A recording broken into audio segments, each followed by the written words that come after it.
Okay. All right. Are we ready? Happy Friday, everybody. Good morning. It's great to be with you today. I'm honored to be standing up here with a number of law enforcement agencies that were involved in a pretty robust operation that was primarily here in the Midlands, but obviously supplemented by operations around the state to bust various vape shops and warehouses that were basically peddling illegal products around the state of South Carolina. On December 9th, a state grand jury operation known as Ganjapreneur, ganja and entrepreneur put together, in case you're wondering what that means, Ganjapreneur was conducted. It resulted in 40 narcotics charges against 12 defendants. What's interesting is this was a months-long coordinated operation involving the state grand jury, the Attorney General's office, but most importantly, our lead state agencies, the State Law Enforcement Division, obviously also co-led by our federal partner, the Drug Enforcement Administration. There were about 10 law enforcement agencies that were involved in the Midlands operation, but about 30 other agencies were involved statewide at various other areas of the state. I would like to identify some of the people who are here today who played a role in this operation, then we'll talk a little bit about the particulars of the operation. Again, these operations are local, state, and federal coordinated. That means there's a lot of moving parts going on in here.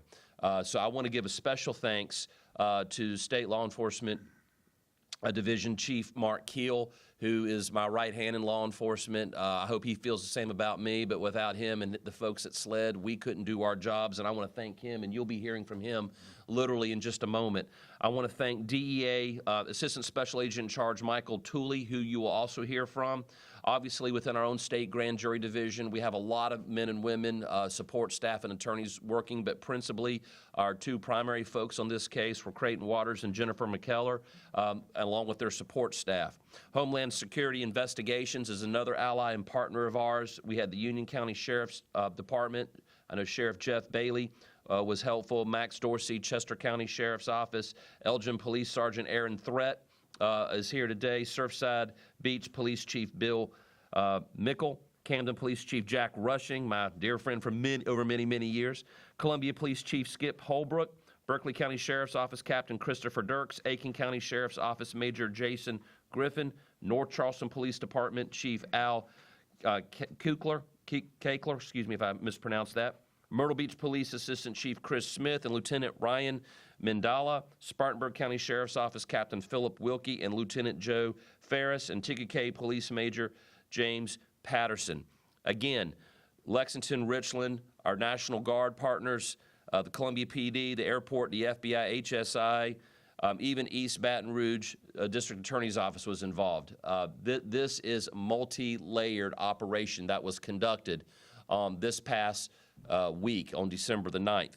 What you have here, and there should be scrolling pictures of what was seized, and you can see it on the monitors here around the room.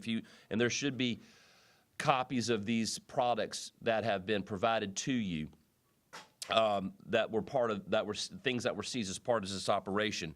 I omitted a couple of people also. I want to go back. I do have my hometown sheriff, Jay Kuhn, who was here.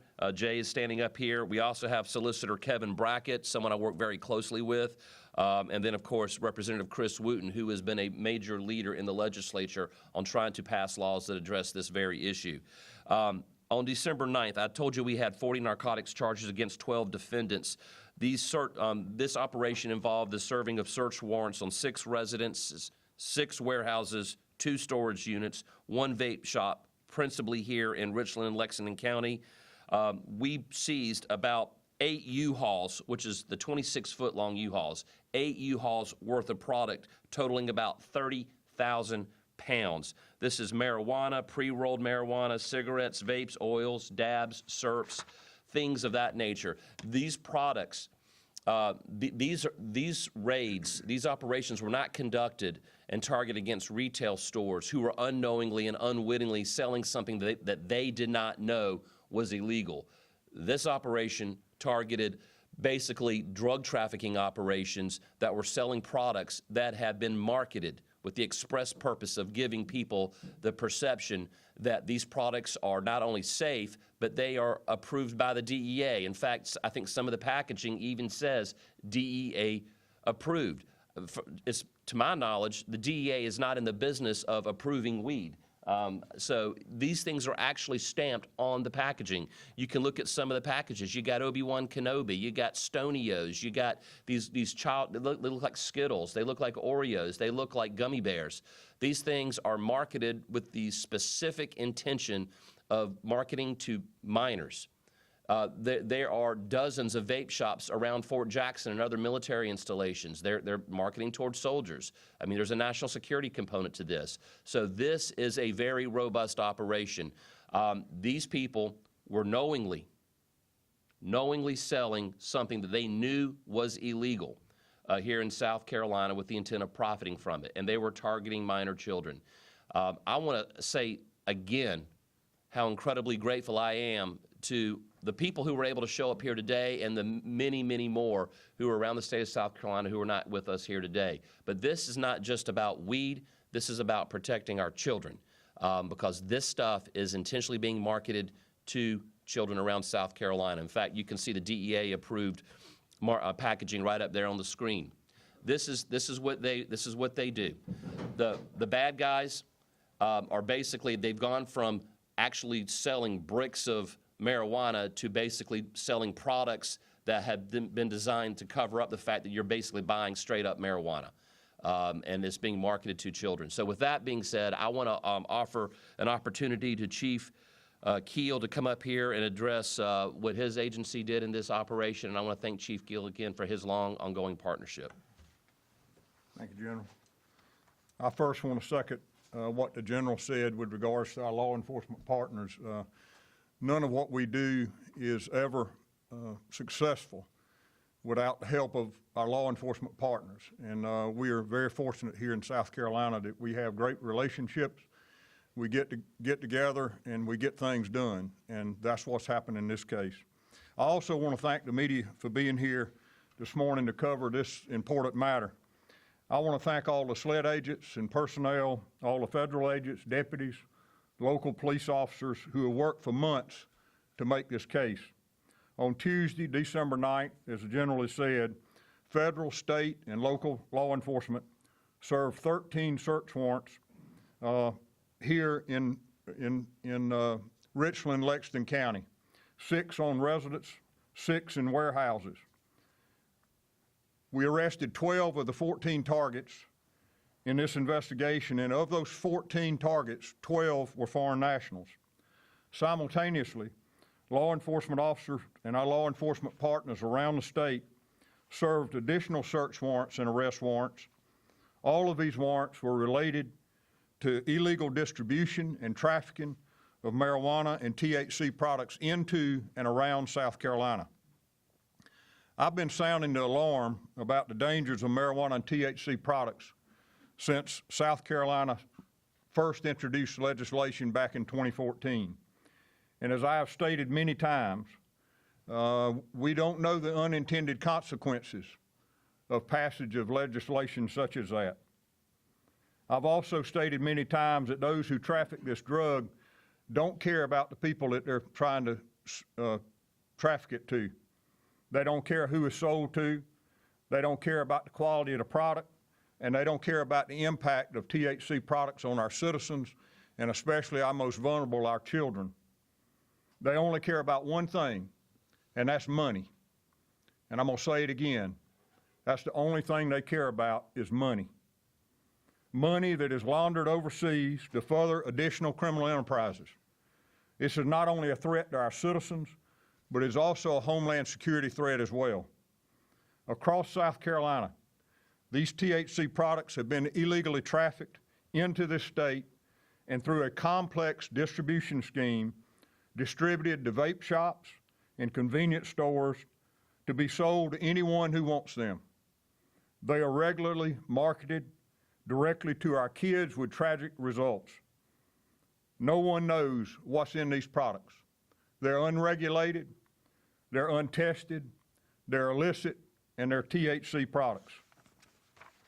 This investigation sought high-level suppliers with direct supply and distribution chains. These suppliers sought to peddle these products to anyone who would buy them. but in turn, they were directly profiting off of our citizens and our children, and it's unconscionable. Today, I want to make it clear, we in law enforcement in South Carolina stand united in our effort to rid our state of these dangerous and illicit products. And at this point, I want to introduce Assistant Special Agent in Charge Mike Tooley with the DEA.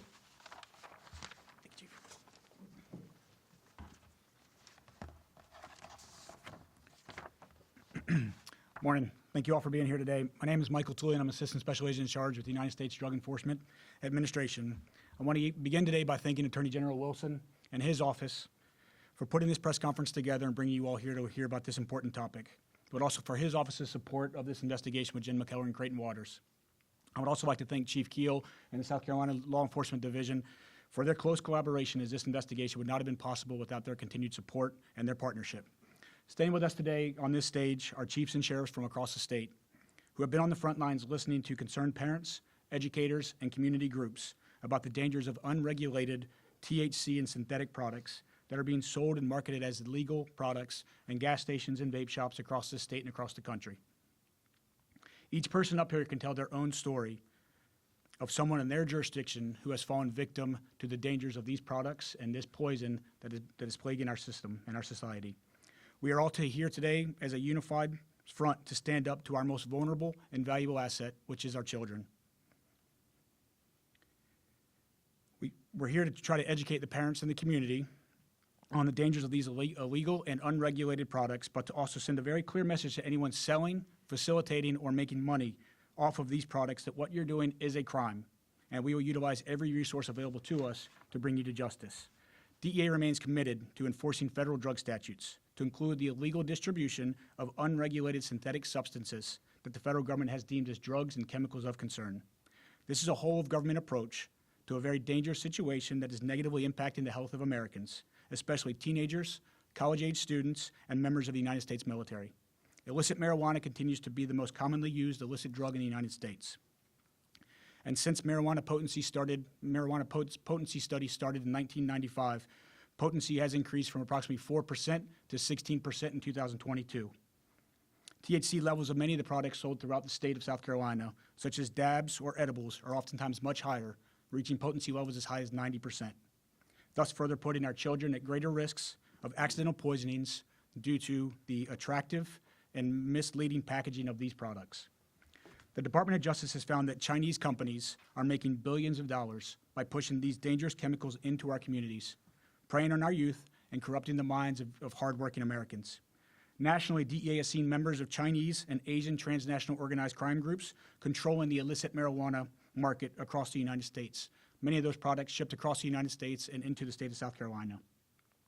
Proceeds from these operations are then repatriated back to mainland China through sophisticated money laundering schemes involving the Chinese underground banking system. Chinese-run marijuana operations in the United States currently are producing the most potent form of marijuana with an average THC content of 25 to 30%, compared to the national average of domestically grown marijuana is 16%. Many of the illegal products being sold around the state are deliberately marketed to mislead members of the community, including military service members. Alarmingly, there are approximately 50 vape and smoke shops within a 5-mile radius of 3 of the larger military installations in South Carolina, highlighting a deliberate attempt by these organizations to target and impair U.S. service members. This jeopardizes their health, careers, and operational readiness. The military relies on its members to be of sound mind, capable of performing their duties with clear judgment and physical ability, and counterfeit and illicit substances can trigger positive drug tests, cause unexpected impairment, lead to medical emergencies, and lead to addiction and substance abuse problems. These consequences ripple through entire units and undermine the strength of our armed forces. Targeting military personnel for profit is not only irresponsible, but also a direct threat to the safety and security of our nation. The DEA and our partners will not tolerate criminal networks that endanger our military members and their mission to protect this country. As you spoke about earlier, simultaneous to this enforcement operation detailed by the Attorney General, DEA and SLED partnered with our law enforcement counterparts across the state to send a very clear message to anyone involved in the distribution of these illicit, unregulated, and dangerous products. Through their commitment to the residents and the youth of South Carolina, search and seizure warrants were executed at approximately 70 smoke shops and other locations selling these illegal products across the entire state of South Carolina during the week of December the 8th. That's approximately 30 agencies covering 17 counties across the entire state, all through a coordinated enforcement operation to protect our youth. This operation shows what coordinated law enforcement can achieve. By working side by side with our state, local, and federal partners, we removed thousands of pounds of illegal THC products, including edibles and vapes, and psilocybin-based products from circulation. By seizing their illegal inventory and additional millions of dollars in assets from these organizations, we have severely crippled members of this organization and others across the state from continuing to distribute this poison in our communities and to our youth. DEA and our law enforcement partners are committed to protecting our communities and stopping those who push illicit drugs disguised as harmless treats. DEA will continue to prioritize these investigations that safeguard public health and protect our communities from these dangerous, illegal, and unregulated substances. Thank you all very much. Thank you. Assistant Special Agent in Charge Tooley, we appreciate your support. Also, in just a second, you're going to hear from Creighton Waters, but I just want to say that there's two things going on here. Obviously, South Carolina has a law that allows for the sale of THC infused things, products up to 0.3% by dry weight. But when you take a green leafy substance and you convert it into a liquid or an edible, you could have a far higher, because of how it's transformed in that manufacturing process, you could have a situation where someone's drinking a sugary drink that is infused with THC, what appears to be legal, but this like smoking 3 or 4 joints. And that can have very dangerous consequences, both to the health of the individual consuming it and to people around that person, especially if they're in a motor vehicle. But that's not what this is. That is another issue that we asked the General Assembly to address. But I am not aware that it is against the law to sell these things to minors. I would like the General Assembly to take that up. I would also like the General Assembly, and I'll give Representative Wooten in a moment, just a moment to tell you a little bit about what's going in the legislature. But what's going on here is people knowingly selling something that is no less illegal than if they just had a full bag of green leafy marijuana, right? They are taking it, they are knowingly repackaging it, they know that it's illegal. We have a very strong investigation with ample evidence that proves that they knew what they were doing was wrong. And then they're purposefully selling it for what Chief Keel said, for profit. They are trying to profit off the lives of children. And so this really is a serious, serious thing, and we would ask the legislature to take this seriously. I know that they're looking at some serious bills in the General Assembly, but this is something that we're going to come after them. This isn't innocent retailers accidentally selling something they didn't understand. This is people knowingly selling something that they knew was illegal and very harmful. At this time, I would like for Creighton Waters to step up here and talk just a little bit about the operation as he was involved in it. All right, thank you, General. Again, my name's Creighton Waters. I'm the Chief Attorney of the State Grand Jury. Again, this was a State Grand Jury operation, Ganjapreneur, and this is what State Grand Jury does. I mean, look around me and you can see all of these different agencies that all came together in this one investigation to do something that needed to be done. And I think it's very important to make it clear that it's not, quote, just weed, okay? We're not talking about the Mexican dirt weed that maybe somebody smoked behind a bleacher in high school 30 years ago. As you heard from ASAC Tooley, the potency of these products has increased exponentially. But beyond that, not only is the potency very, very high, and I can also tell you anecdotally, and I have a lot of friends in the psychiatric industry that work in our local hospitals, and they say to me, Creighton, you keep talking about fentanyl and you keep talking about meth, but the problems that we're seeing is always cannabinoids, okay, because of the high potency of these particular products that we're talking about. These products are illegal and they are very intoxicating. The other thing I want to talk about is that people need to understand, and you can look at the images behind me and the way that these things are marketed. No longer can people hide behind the idea that just because it's sold in a store or just because the package says it's supposedly tested or DEA certified, which is patently absurd, that this is a legal product. Look at how these are marketed. They are made to resemble candy, cookies and things like that. But if you look on them, you can see the cartoon characters. They're clearly intoxicated. They're clearly high. No one who's selling these products can claim that they didn't know that these are meant to be intoxicated. People don't pay $70 a gram for potpourri. All right? If they're coming in your store and paying this kind of money that are weighed out just like drugs are, they're not buying it for potpourri. They're buying it because they are intoxicated and they are intoxicants and they get people high. And we are seeing these prevalent more and more to children. The general mentioned a little bit about the national security aspect and did ASEC Thule. And what we see, as we do with fentanyl and other drugs, is that many of the precursors for these intoxicants come in from China.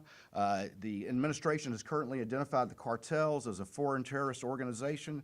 And we also have seen nationwide prevalence of vape shops selling these types of products around military installations. There are over 20 within 5 miles of Fort Jackson alone. And this has an effect on the readiness of our soldiers as well.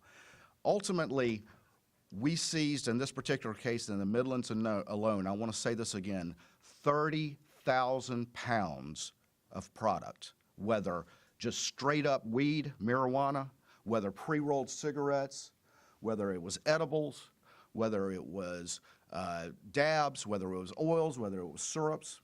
And the potency of these particular things are all very high. And all of these products that were seized, we had previously done an investigation and seized like products and had tested them, and they all tested hot, okay? They all tested hot. So what we want to do today is be very clear. First of all, we wanted to make parents aware. We wanted to make citizens aware of what has been commonly and openly sold in stores all through our communities.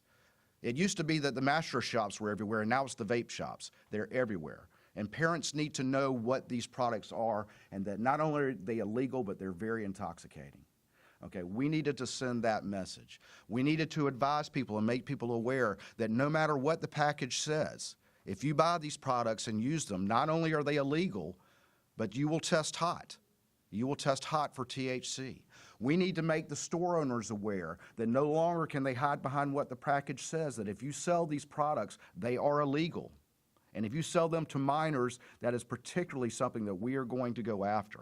And we want to say very strongly to those who distribute and traffic these products in South Carolina, you are on notice now that we will charge you with drug trafficking, because that's what it is under our law, and that's what we charge some of the individuals in this case. Thank you.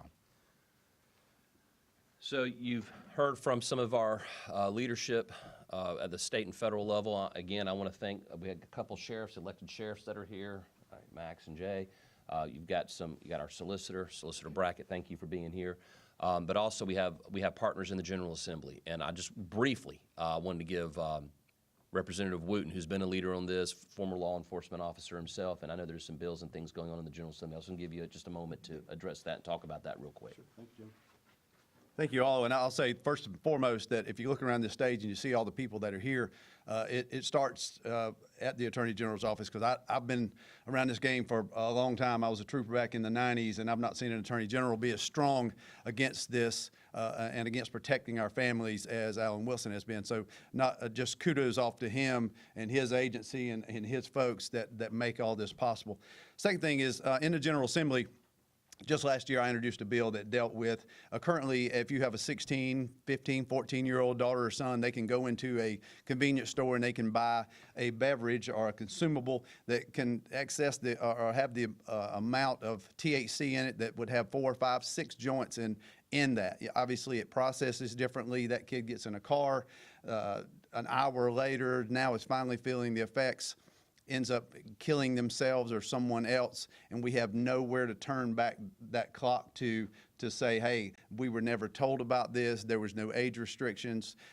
In South Carolina right now, you don't have to be 21 or 25 or anything else to buy one of these products. So the bill that I introduced last year was a larger bill. It got condensed down to a smaller one that said the two most important things is let's get an age restriction on any of these hemp-derived beverages, and let's also make sure that these certain synthetics cannot be in this product. That bill's over in the Senate now, so I encourage you to speak to your senators to at least get started on this. I think there's going to be a lot of amendments added to that to start addressing this problem.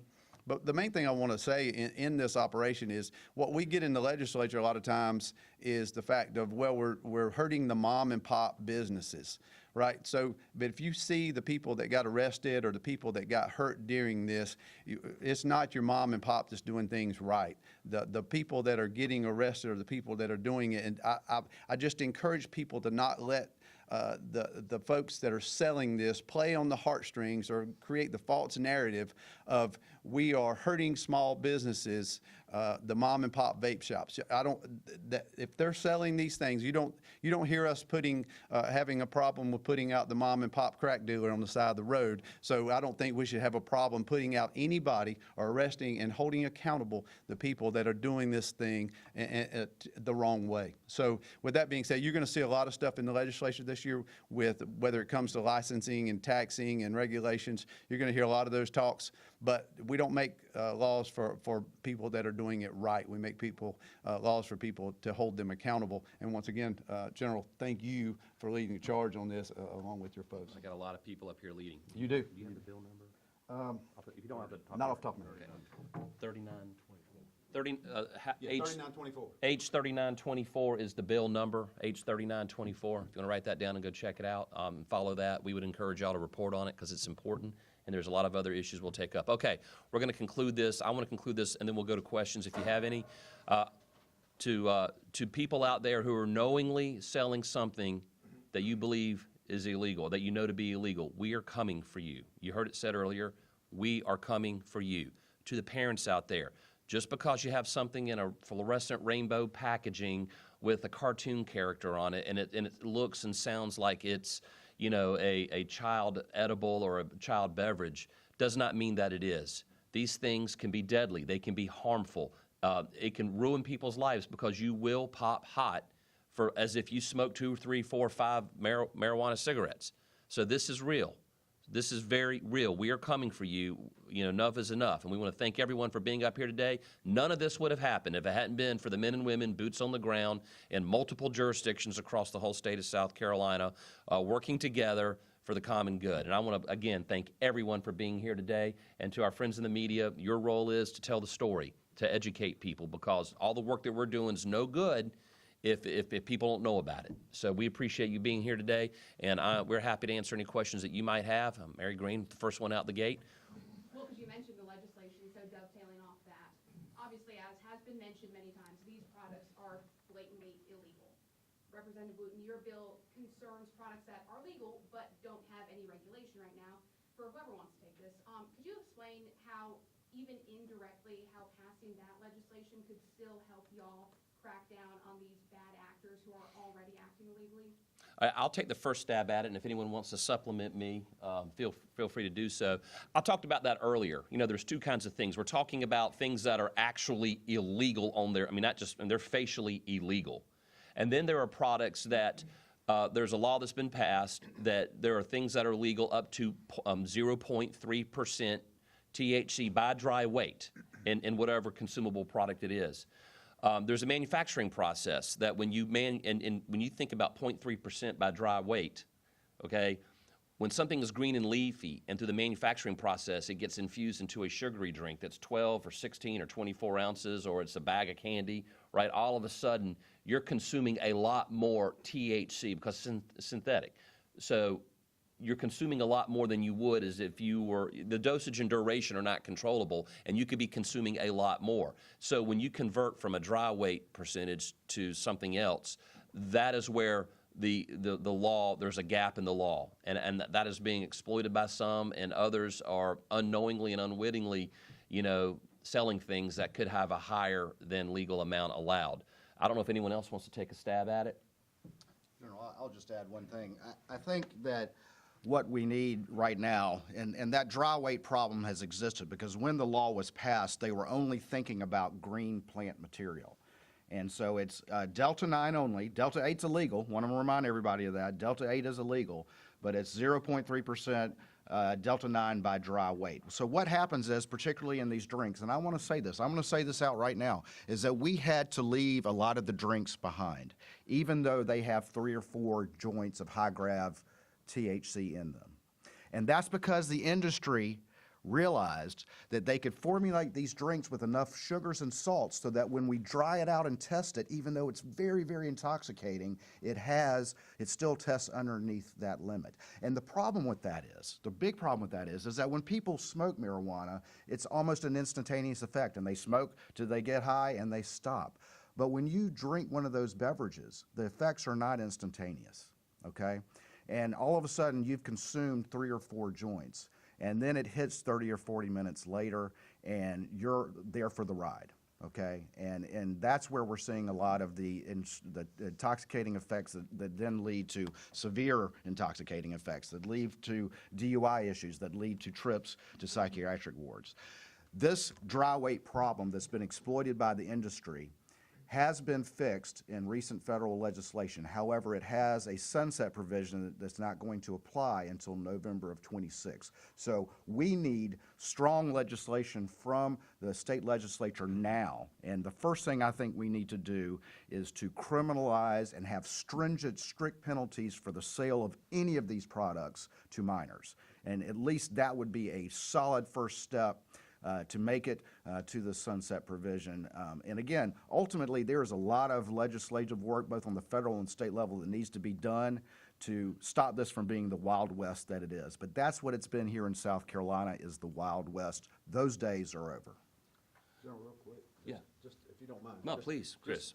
I'm just not as, I'm a little bit more apprehensible at this point, or apprehensive at this point, to have faith in the federal government to regulate this for us. I don't think that we're going to see this many DEA agents come into South Carolina to enforce these laws. I think that the question was asked of me, that why do we need to continue with it as a state law with the federal government, if the federal government is going to do something about it in a year. I think that the federal government put that, personally, just by speaking to some of my colleagues in D.C., that they tried to put a little squeeze on the lemon, saying you need to get us some decent legislation so we can regulate this stuff the right way. We're not going to ban it. I don't think it's the intent to ban it federally, and even if it was, South Carolina needs to be able to enforce those laws. So we need to give these folks up here in the grind every day the ability to enforce those laws and give them some teeth, so you're not just out there beating the ground, working yourself to death, and then nothing happens to the people that are doing it. So that's the reason we're going to tackle it on the state perspective, as well as seeing what the federal government does. That's fine, but at the state level, we need to take care of it. So thank you, Joe. Absolutely. And I will say this, I've spoken, and I know Chief Keel and others up here have spoken to a lot of folks in the industry, the people who manufacture drinks and edibles, and what I've heard from a lot of people is that they do want this regulated. There are people out there who want to follow the law, who want to sell a safe, beverage or a safe consumable item to a person of age, and they want predictability, right? They want regulations that give them a legal pathway to engage in this industry. And so that is what we're counting on the civil side of this issue. We want the legislature to address some of the gaps and the loopholes in the law that have made it cloudy and murky for people to engage in this industry. But on the other side, we want stronger penalties, criminal penalties. We want to be able to go after these people. I mean, we're obviously going after them now. You've seen 40 charges of trafficking and possession with intent to distribute. And again, the evidence in this investigation, this is not people accidentally selling something that they didn't know was illegal or above the legal limit. This is people knowingly selling something that they knew was illegal, and the specific facts of the operation will bear that out, either in a plea or in a trial if it comes to that. But again, there's 2 components to this, and the legislature needs to step up. And so the law enforcement is stepping up now, and we need the legislature to continue to help us. Any other questions? What about the stores and the store owners? Any arrests there or closures? The Ganjapreneur operation focused mainly on, focused only on warehouses and primarily on the warehouses that were supplying many of these various stores and that sort of thing. Throughout the state, many of the local partners conducted their own operations, and there were some stores that were hit at that point. But as far as our stats that we're here to talk about today, we're talking about the Ganjapreneur operation, which again was trying to hit the warehouses that supply many of these stores. There, I was gonna say, what about going in the future? Will you be going after stores also?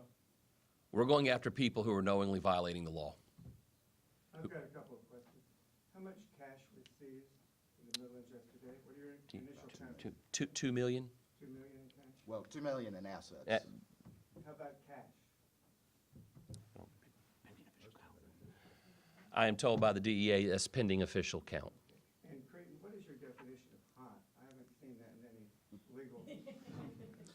Well, by hot, I mean that you will test positive on a drug test, and that it is intoxicating. And when I also say hot, I mean that when these products are marketed and they claim to be under the 0.3 limit, in fact, they test well above that. The products that we seized, we had already previously in various operations gotten those various products and tested them, and all of them, despite what their packaging said, tested well above that legal limit and well into very potent intoxicating effect levels of THC. So John, to your point, hot meaning there are lots of people. I'm in the National Guard. You know, people have to take urinalysis test, and if you take some gummies or you drink a drink, that's one of these things that we're flashing up here on the screens. If you're in the National Guard, if you're applying for a job at a solicitor's office or a law enforcement agency or a business where there's a drug test that you have to take, you would take that drug test, and you never smoked a joint, but you consumed one of these products, your test results would be as if you had smoked marijuana and multiple joints, and that's what he means by hot. And to Jennifer, with just one question. I'm told by the lawyers who were at the numerous bond hearings in Richland County yesterday that you repeatedly asked for really high six-figure bonds for these people who were arrested, but the judge kept on lowering your request substantially. What do you say to that? I say the judge did what he thought was appropriate, and after I asked for what I thought was appropriate. Okay, thank you. So I was wondering, for those individuals that may take one of those edible drinks and they do test hot, not knowing that they were actually taking something that's as potent as smoking 3 joints, how does that play out in the court for them? You know, if they're taking a product that may appear to be under the limitations that When I'm talking, this is an HR policy for businesses and agencies. In other words, they could lose a job opportunity is what I'm saying. It could ruin an opportunity for them. Whether if they're driving, you know, that would be another. You know, if they're pulled over by police officers, that's what you're talking about. I was just talking about in general. Or if you're on probation. If you're on probably shouldn't be using these if you're Yeah, on probation. it could have. There could be a legal effect to that. And Was- if you kill somebody while you're, Yeah. you can't claim that I didn't know. You intended to get intoxicated, and you're therefore responsible for the consequences of everything you do while intoxicated. That's a great point. So in South Carolina, voluntary intoxication is not a defense. So if you drink one of these drinks I was talking about and get super high where you lose command of your faculties and commit a terrible crime, it's no defense that you are out of your mind on drugs or alcohol or any intoxicant. You're just as guilty. Yeah, you think you're drinking a THC-infused drink, and it ends up having, you think it may have half a joint worth of effect on you, and it has 6 joints effect on you. You don't get to hide behind the fact, well, it was in a pretty little pink package. I didn't know any better. And to Solicitor Brackett's point, you could kill yourself or kill someone else. And just to go back to that, I want to be clear.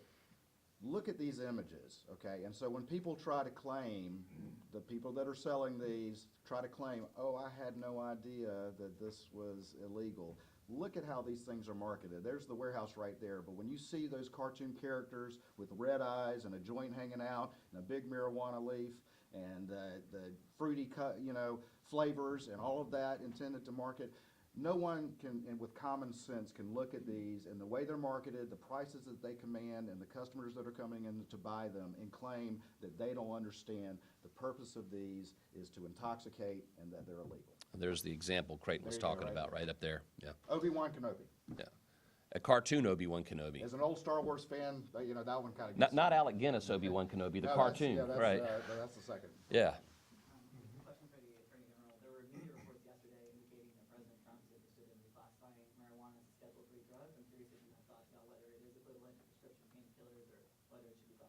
Look, I have always advocated for marijuana to be rescheduled, what the appropriate scheduling should be.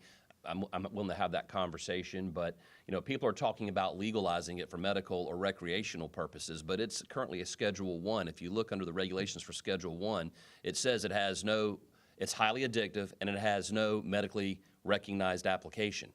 I mean, cocaine's a Schedule 2. They're even saying it has I believe it's schedule. Yeah, cocaine has a medical application to it under the regulation, but marijuana under the law does not. So if people want to pass all these laws to study the health effects or the medical application effects, we're violating the very federal laws that govern what a scheduled narcotic is. So I think that in order to even have that conversation, you got to start with the rescheduling of it. What that reschedule should be.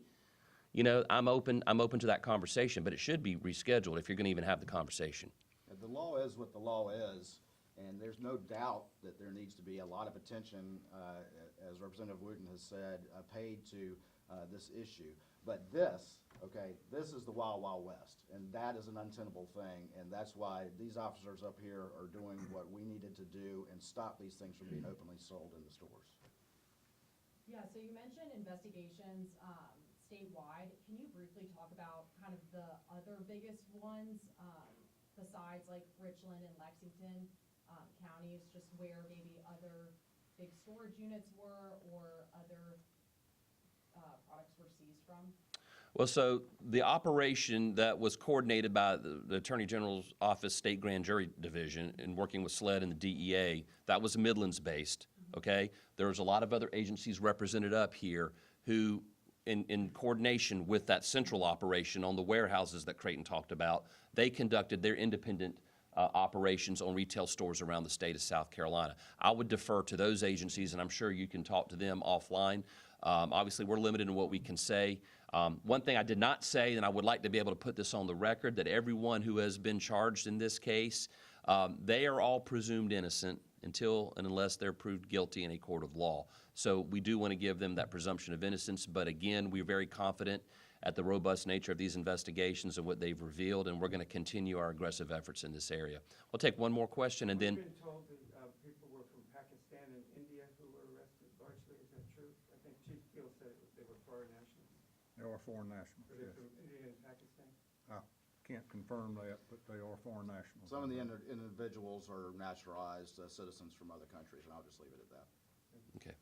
And we'll let this be the last question. However, I would defer to other individuals up here who may want to talk to you on onesies and twosies, on a case-by-case basis, obviously bearing in mind these are ongoing investigations. So, yes, ma'am. Yeah, during this press conference, a group calling themselves the South Carolina Healthy Alternatives Association issued a press release in response to this presser, and they said that this week, multiple law-abiding business owners across the state were arrested and hit with unreasonable drug trafficking charges when their businesses were swarmed by law enforcement officers and their legal products and hard-earned dollars were seized. It adds that nothing in the state law bans or regulates the sale of hemp or hemp-derived products. I wanted to just get a response. Well, I was not aware that they were intimately involved in the investigation. I mean, they're basically making a statement based on what they think they know, not what the evidence actually shows. That's fine. They can have that opinion, but the reality is this is not targeting law-abiding citizens. I mean, the evidence in this multiple operations shows that these people knowingly were selling products that they knew were illegal. They were trying to evade law enforcement from finding out. They were purposefully engaging in this kind of conduct. This just isn't people selling something that appears to be legal and they didn't know any better. So that is a statement based on what they think they know, not actually what is true. General, you might also read it, the small print probably says paid for by the national marijuana industry. Yeah. I mean, there are special interests out there who are going to just make blanket statements. Again, we don't have a political agenda on this. This is really a public health and, as mentioned earlier, a national security issue. And so, right now we're just trying to keep our communities safe. We're not trying to target small mom and pop businesses. We're not trying to target retailers and people who are just trying to get by. We recognize that there are people out there trying to sell products and they want to know that those products are legal. They don't want to sell an illegal product. They're going out of their way to do their due diligence. These people are not doing that. And again, we're not litigating this today. We're not doing an opening statement. We're not putting witnesses on a stand and doing a close. This is not a trial today, okay? The people who make statements like that and the people who might criticize what we're doing here today, they don't have access to the evidence of the ongoing investigation and the very massive operation with over 40 law enforcement agencies working together. They don't have access to that. They haven't seen any of the evidence, and they're prejudging it without having even heard the evidence. And you haven't heard all the evidence today. We're just giving you what we can legally say at this time. Okay. Were they packaged here, or were they delivered like that here? Both. Yeah, a lot of these are warehouses that were distributed from all over the country, and some of it was manufactured and/or packaged here. But they had the packages, they filled them, sealed them, sent them off to the store. Both. All right, so we have to call the press conference again. I would defer to others who are up here in their own individual capacity representing their agencies. I want to thank the Chief of SLED, Assistant Special Agent in Charge Tooley. I want to thank Sheriff Dorsey. I want to thank Sheriff Kuhn. I want to thank Representative Wooten. I want to thank Sheriff Jeff Bailey. I'm sorry, I admitted Jeff Bailey earlier, standing right behind me. How's your knee? Good. Excellent. Excellent. He had knee surgery a few months ago. And Solicitor Brackett and Representative Wooten, and I could keep going on, and all the police chiefs and the representatives of the various law enforcement agencies as well as our team. I want to thank all of them. You know, if it wasn't for people standing beside and behind me, operations like this could not occur, and it's because of them. And there's hundreds of other people who are not standing up here today. It's their work. It's them laying it on the line that got this done, and I want to thank them personally. So thank you all so very much. Hope you all have a very Merry Christmas.